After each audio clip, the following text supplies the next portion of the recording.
really beautiful summer day that we're having here in Ireland, connecting with you as we're coming to a close of our time here. We've been here for about a month and have had a really wondrous personal sacred journey, Simon and myself. And there have been so many beautiful experiences and real wonderful opportunity for me to delve deeper into the culture and history and spirituality of this land, not to mention the majestic beauty of this land in its landscape, in its natural beauty, and also in its architecture and literature.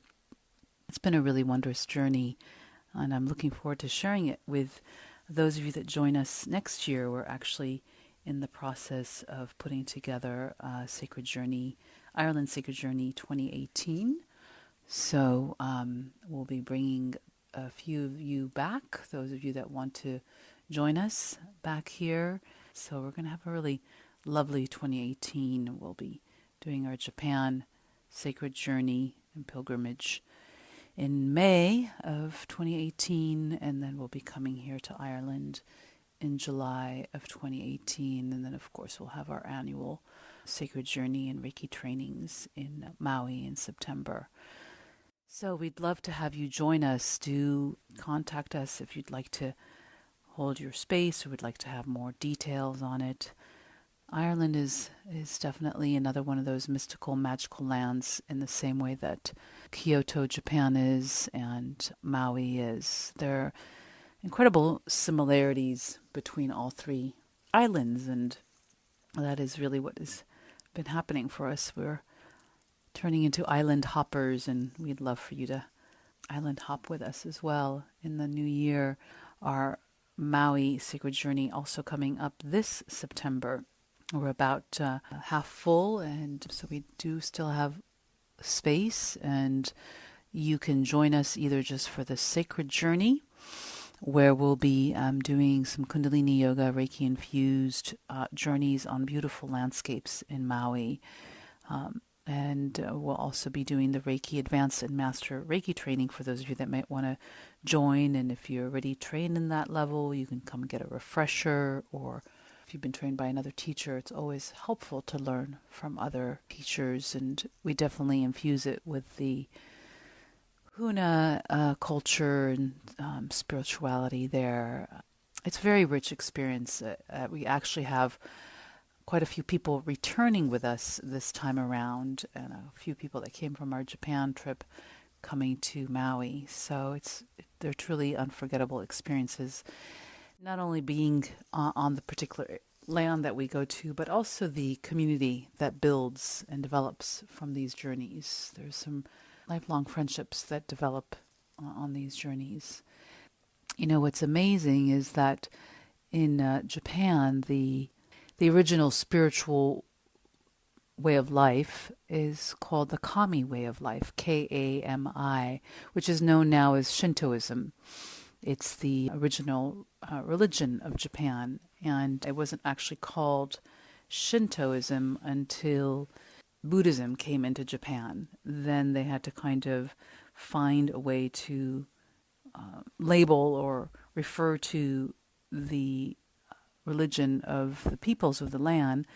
The actual way of life was the Kami way of life, and Shinto means Kami way of. And Kami way of life is very similar to the Huna way of life, as well as the Celtic way of life, which is one where you live in harmony with nature. You recognize the divine in all of life. So the divine is not just kind of something that's in the heavens up above us, but it's actually all around us in the heavens, as well as on earth, as well as in the human, as well as in animals and mammals. So it's a true recognition of all of life being divine. As such, we tend to have more honor and reverence and respect for all of life, for all of nature. We have more of a tendency to care for all of life. through the Kami way, the Celtic way, and the Huna way of being able to fully enjoy life here on Earth, rather than just waiting for some kind of event that's going to happen for us when we pass away. There's a true understanding that, death is just another level of life. It's a movement into a new dimension, a new reality. And all of these practices, all of these ways of life are also so reflective of the practical and the mystical intersecting. The Kami Shinto way of life, the Huna way of life, the Celtic way of life is very much about living in everyday life. And Reiki way of life, the Reiki practice, is very much about living in everyday life and everyday reality with whatever, the stressors and challenges and just realities of life occur, and being able to be in that practical life and be joined by the mystical. That is, I think, the essence of the beauty of Reiki, is that it is so practical and usable, and such a huge aspect of it is quite mystical. It's something that we're not in charge of, that really happens in a very kind of unknown, surrendered place that really helps us to tap into and touch in on the mystical element of life that allows us to be more in a space of grace rather than in a constant place of control. And that's in essence what Reiki Unleashed teaches. It definitely teaches the ability to live in everyday life, in the practicalities of life, and very much still be connected to the mystical way of life. That's in essence also what Usui was showing us and teaching us with his experience, and with bringing it back to his students, as many of these other indigenous practices of Celtic and Huna and Shintoism, and all around the world as well. And one of the beautiful things that I recently discovered as I was reading Tadao Yamaguchi's book, Light on the Origins of Reiki, he spoke about how the Kamis did not pray in the usual way that we would as Christians, or in any kind of other form of dogmatic religion where you're praying to something for something to happen, but rather that you are in gratitude and set an intention or make a prayer in gratitude for the desired event or action that has already occurred. So, for instance, thank you for, the beautiful rain that is happening. Thank you for the health and vitality of my body. Thank you for prosperity and peace. And when I read that, I was quite amazed. One, because it's also a way of praying that I've learned in the indigenous way of life in North America with the Native Americans. It's one of the ways that we pray in Sweat Lodge. I also, as I was reading John O'Donoghue's Anam Cara, he also referred to that as a way of being for the Celts, that they very much would pray in that place of gratitude. And it is also very true for the Huna way of life as well.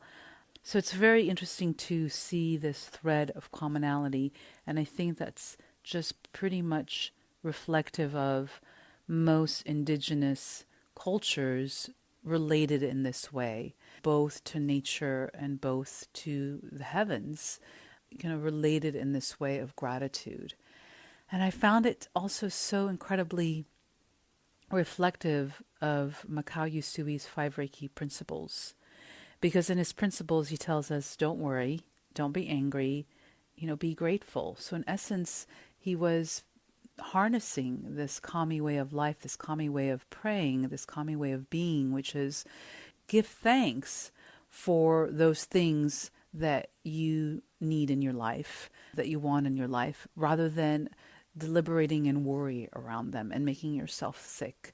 And give thanks for the resolution of whatever problem or issue you have with an individual or in a situation, rather than harboring anger around it. And as you give thanks, then you let go and you just devote yourself in the moment. You devote yourself to your work. You act diligently on your path, and you practice loving kindness with others in the awareness that that kindness and compassion will return back to you. It's really quite phenomenal to see these incredible threads in these natural ways of living, which in essence is what Reiki is. Reiki is a natural way of life. It's a practice that allows us to return to our natural wholeness, our natural being. That natural wholeness, that natural being is not about like this boring way of being, but really about our natural passion of being. Reiki has a way of bringing people back to their true self. I've witnessed so many people's lives, even those that may not be consciously practicing Reiki anymore. I've watched people's lives be transformed as part of having Reiki be in their life or having been trained or attuned. It has a way of kind of peeling off what isn't you and bringing you forward. And some people that happens very, very quickly, which is definitely what happened for me after my first and second level of training. And for others, it happens definitely more slowly. Just sitting here gazing out at this beautiful tree in our garden here where we've been staying, that is quite comforting and has a very strong presence. And with all these practices, and Reiki itself got birthed out of a long journey in nature. When Usui was on Mount Karama for 21 days or however long that might have been, he was in nature. And he sat and he meditated amongst the beautiful cedar trees there. The trees, they're such beautiful beings, aren't they? There's so many beautiful ancient trees all around our planet. And it was in his time there in nature that he had his inspiration, that he had his Reiki experience, that he was, in a sense, tapped with that grace that enabled him to deeply connect with the truth of who he was, and not only the truth of who he was, but the truth of what the whole universe was, which was an awareness of the phenomenal beauty and oneness and union and grace and peace in all. And I'm sure all of you listening to my podcast here have had that feeling in all the natural places that you've been to, kind of how nature does that for us and reconnects us. And the reality is that Reiki is in all of nature. I mean, it's really in all of us and in all of nature. And when we're tuned and trained, it allows us to see that more clearly and be more clearly and directly connected to that beautiful reality. And we really live in such a magical world, don't we? As I've been here in Ireland for the month, to our journey to Japan, seeing all the wonders of the different cultures and the beautiful landscapes and different foods and the art, different arts and architecture, and it's quite phenomenal. That's not to say that there aren't challenges in these cultures or shadows or hardships and things that may be, dark or violent in either of the cultures. But as I've witnessed in both cultures, the beauty far surpasses the light, which is now shining through my very large window as the rain is coming down. The light is far stronger than any kind of misguided, disoriented, heinous, perpetratus acts or individuals. And it's really the truth. I mean, I think that's the truth of all of these ways of life. They teach us that. Definitely Reiki teaches us that The Celtic spirituality teaches us that. Huna teaches us that. Shintoism teaches us that. And, Christianity teaches us that light, which is very much worshipped and honored on Mount Karama now, and the essence of light and love is seen as a form, as a energy, and are personified in their deities on Mount Karama. And there is a deep understanding and vision that Mount Karama has, that power will pervade on earth, and that humanity and the earth will know peace. And I think that's the truth of all of these ways of life, is that these are returning, whatever land you may be on, these kind of indigenous ways are returning and bringing back a natural way of being, to bring back kind of a more harmonious, peaceful civilization, and a clean air, clean watered, clean land, earth, so our bodies can be clean, so that these kind of various diseases and cancers that have in many ways have taken over our bodies as humans may give way to kind of our vibrant cells that oscillate at a frequency that is whole, that is generative of life and renewing and creating. That's the essence, I believe, of God. I believe God is just an incredible creative. It's forever creating beauty and forever delights in our enjoyment of that beauty. I really believe that is the essence of God, that much of what we've been given here in this world is to enjoy and to share and to partake and to co-create. I definitely feel that as we practice both our yoga, meditation, and Reiki practice, we become closer to that creative force, and then become part of that co-creative force that creates more beauty in this world. And I would say to all of those that are out there that may be challenged or suffering or having hardships or witnessing hardships around you, my offering to you, my suggestion to you, my experience to share with you is create rather than fester in concern and worry and be lost in the horrors of your own life or the world around you. Rather create something small, create something large, create from your hands, create from your mind, create from your words, create from your thoughts. Actually, everything begins with your thoughts. Create. From that, you change the world.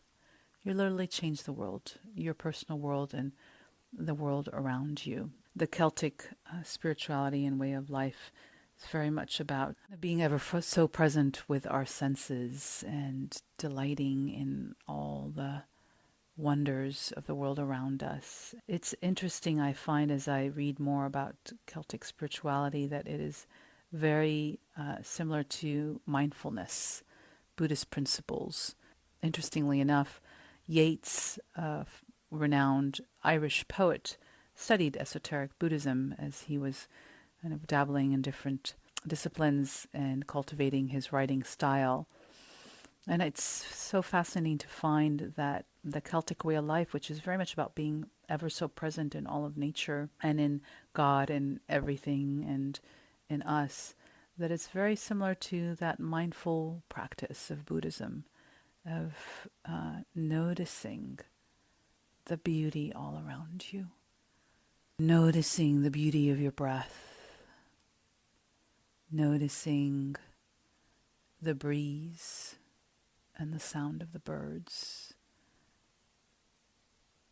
and the running stream, or the simple sound of silence.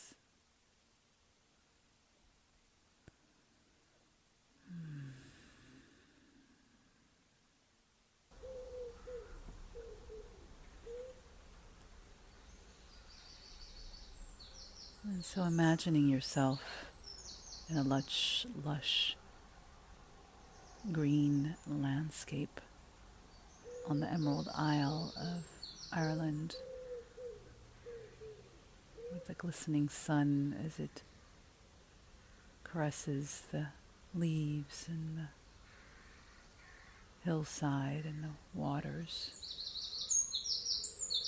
There's just a bit of dew rain coming down upon you, feeling the warm earth underneath your hands. Imagine yourself finding the most delicious patch of grass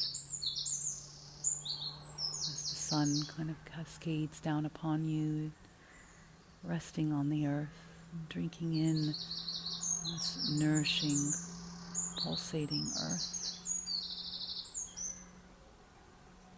drinking in the energy that pervades on this Emerald Isle, this land of fairies and mystics and monastics. Many have come here and into the hills, finding refuge and restoration, in which the spirit of the land muses with you and inspires within you a grace and a peace and a creative flow, much like the streams of water that flow through this land, and that we also witnessed flowing throughout Mount Kurama.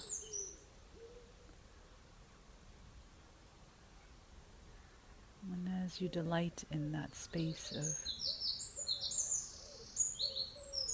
peace and beauty, sense the luminous ones surrounding you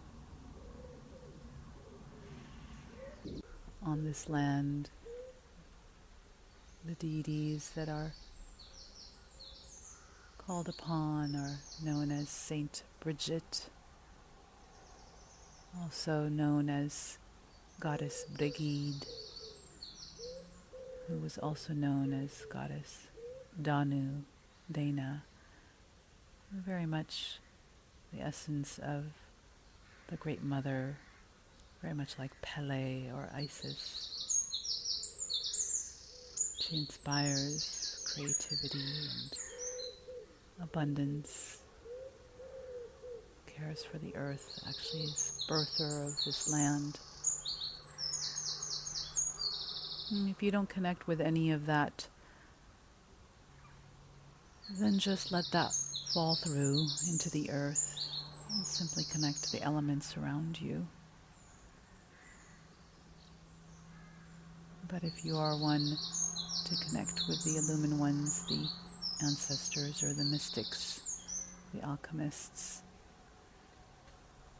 open to receive any guidance that might come to you through this journey, resting in this Emerald Isle, tuning into the elements and hearing what the mystics might have as a message for you, as well as the monastics, St. Patrick and St. Kevin,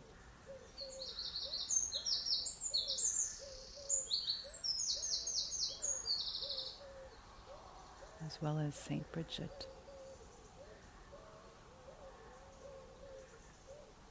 Open up to receive any gifts that they might have to impart to you.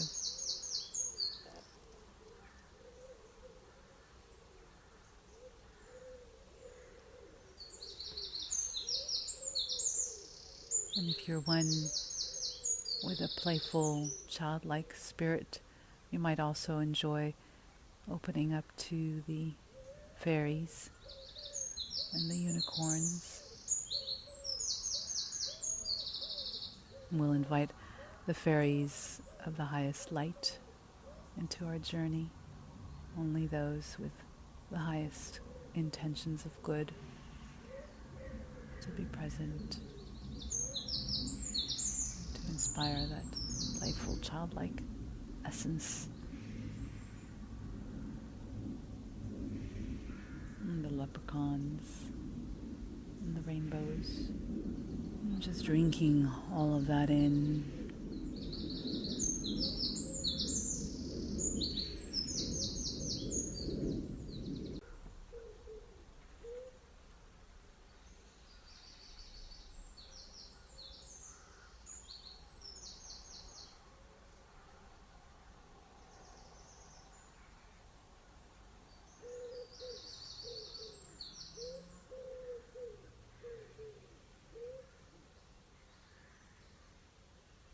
Just resting in this realm of grace.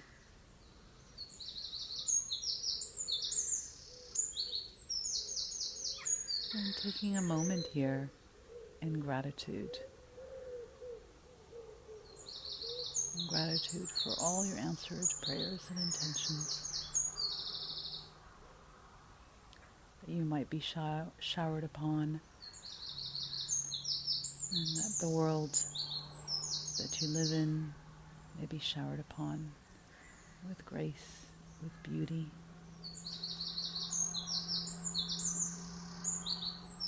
with healing, renewal. And that light may be so bright that it continues to illumine and guide your path.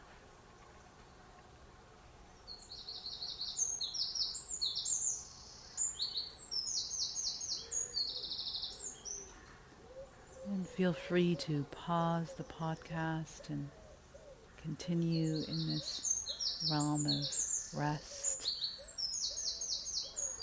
in this field of green with a gurgling stream, receiving the messages and gifts.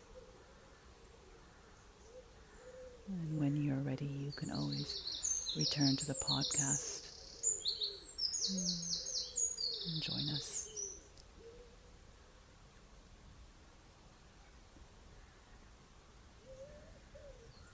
And so just placing your hands on your heart center and on your hara, taking a deep inhale, drinking in all that you've garnished, all that you've received. And then exhaling, circulating it through your entire body. One more time, we'll do a little Shoshin Kokyoho. Inhaling, drinking in breath into your heart, into your third eye. Exhaling, circulating that through. Inhaling one more time, drinking in the gifts. And exhaling, feeding every inch of your body into your aura. Imagining yourself surrounded by that essence of light as you gently open your eyes.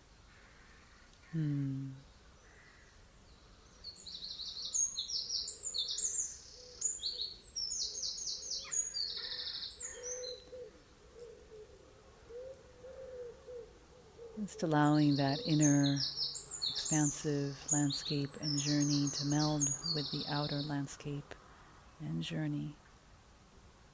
Just waking up to the reality that the inner and outer are really one.